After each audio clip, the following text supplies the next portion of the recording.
Andrés Neumann, Le bonheur ou pas, aux Cataplumes Éditions.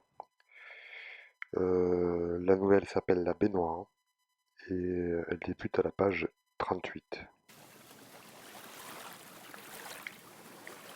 La baignoire. Mon grand-père retirait un à un ses vêtements, jusqu'à se retrouver nu. Il regardait son corps malade, maigre, et cependant bien droit. Le miroir de la salle de bain avait comme lui perdu son éclat au fil des ans. Il portait à présent une légère patine tavelée sous une ampoule de 40 watts. Mon grand-père plia avec soin ses habits. Il les posa sur la battante des toilettes, s'arrêta un instant, les pantoufles de laine suspendues à deux doigts, et décida de les sortir dans le couloir. Alors il ferma la porte de l'intérieur. Il ne faisait pas froid. Nu, il se sentit beaucoup plus à l'aise. Puis il en fut gêné et tourna les robinets. La faïence commença à se couvrir de buée. Mon grand-père plongea une main dans l'eau et la remua. Il régla plusieurs fois la température, s'assit sur le rebord de la baignoire à attendre. Les filets d'eau cessèrent d'agiter la surface. L'eau trouble devint transparente.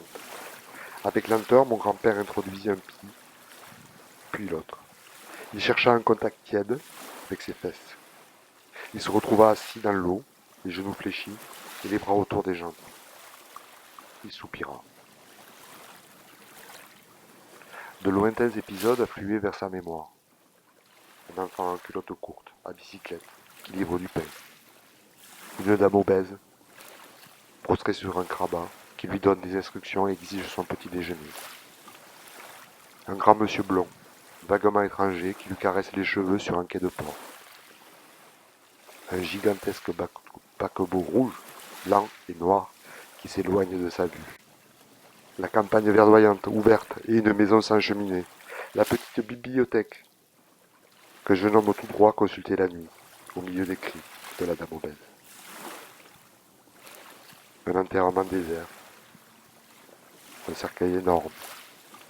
Une autre maison, avec plus de lumière. Une belle jeune fille qui lui sourit. Un enfant en culotte courte, à bicyclette, qui n'aura jamais à livrer le pain à l'aube. Une autre petite fille qui étudie dans la cuisine. Une usine. Des dizaines d'ombres, sans nom, et quelques rares visages sympathiques. Un jeune homme et une jeune fille, à présent sans bicyclette, sans cahier. Un mariage, puis un autre mariage, une maison vide. Moins de lumière. Une voix à ses côtés, rassurante.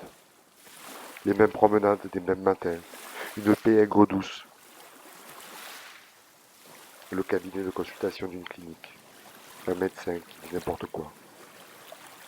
Une vieille femme qui sort faire les courses. Une enveloppe rectangulaire écrite à la main à l'encre bleue sur la table du séjour. Un vieil homme nu, pelotonné, entouré d'eau paisible. On n'entendait rien excepté l'un des robinets qui goûtait légèrement.